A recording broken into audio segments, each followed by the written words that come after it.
Everyone, आज का हमारा फैक्ट रहेगा इलाहाबाद स्तंभ शिलालेख क्या था। तो यह जो था यह पत्थर का स्तंभ था, ठीक है, जो कि मूल रूप से मौर्य सम्राट अशोक के समय तीसरी शताब्दी में बनाया गया था। अशोक ने अपने प्रचार के लिए ऐसे स्तंभ पूरे भारत में बनवाए थे। बाद में गुप्त काल में सम्राट समुद्रगुप्त ने इसी स्तंभ पर अपनी विजय गाथा लिखवाई थी। इसलिए इस स्तंभ में अशोक के आदेश भी खुदे हुए हैं और समुद्रगुप्त की विजय की कहानी जो है वो इस शिलालेख पर लिखी हुई है।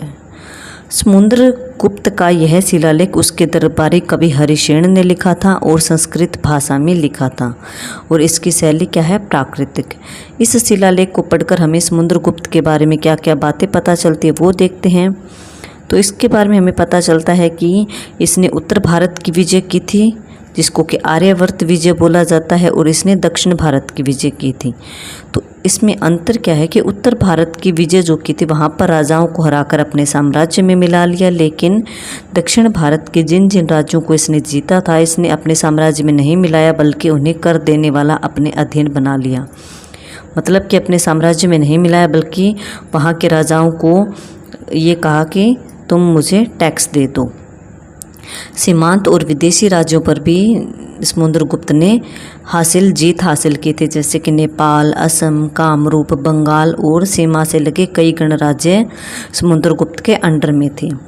समुद्रगुप्त का व्यक्तित्व कि उन्हें भारत का नेपोलियन कहा जाता है, क्योंकि वह काफ़ी शक्तिशाली था और जीत हासिल करने वाला राजा था।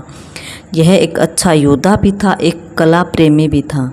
इसके शिलालेख उसके न्यायप्रिय, दयालु और धार्मिक स्वभाव को भी दिखाते हैं।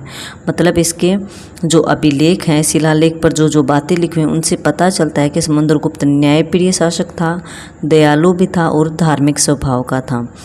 तो इस शिलालेख इलाहाबाद स्तंभ शिलालेख का महत्व क्या है कि इतिहासकार इस शिलालेख को गुप्त काल का प्रशस्ति पत्र किसे बोला जाता है, जिसमें कि किसी राजा की प्रशंसा लिखी हुई होती है। और इसमें जो है इलाहाबाद स्तंभ शिलालेख में समुद्रगुप्त की विजयों का वर्णन है, मतलब उसकी प्रशंसाओं का वर्णन किया गया है। इसलिए इस इलाहाबाद स्तंभ शिलालेख को प्रशस्ति पत्र माना जाता है गुप्त काल का। इससे हमें उस समय की राजनीतिक, युद्ध नीति और प्रशासनिक व्यवस्था की जानकारी मिलती है। यह भारत के प्राचीन इतिहास का सबसे महत्वपूर्ण अभिलेखों में से एक है, ठीक है। तो इलाहाबाद स्तंभ शिलालेख किन दो शासकों से जुड़ा हुआ है आपको याद रखना है, एक तो अशोक और एक समुद्रगुप्त। पहले अशोक ने अपने आदेश वहाँ पर लिखवाए, उसके बाद गुप्त काल में समुद्रगुप्त ने अपनी विजयों का वर्णन उस पर करवाया।